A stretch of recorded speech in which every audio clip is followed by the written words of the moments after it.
അജിത, നീ ഒരു വിധവയാണ്, അതങ്ങ് മറക്കണ്ട. പെണ്ണും ചെറുക്കനും ഇപ്പം ഇറങ്ങും. ബന്ധുക്കളുടെ അനുഗ്രഹം വാങ്ങുന്നിടത്തൊന്നും വെറുതെ പോയി നിൽക്കണ്ട.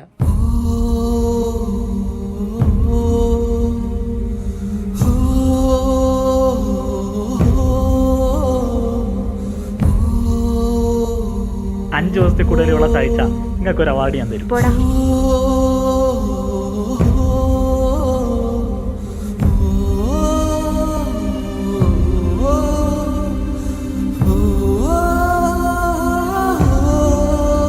ഭർത്താവ് നഷ്ടപ്പെട്ടതിൻ്റെ വേദന എന്താണെന്ന് അവർക്കറിയാം. എല്ലാ ദിവസവും ഒരു ദൈവത്തോട് പ്രാർത്ഥിക്കുന്നുണ്ടാവും, ഈ ഒരവസ്ഥ ലോകത്ത് ഒരു സ്ത്രീക്കും വരുത്തല്ലേ എന്ന്.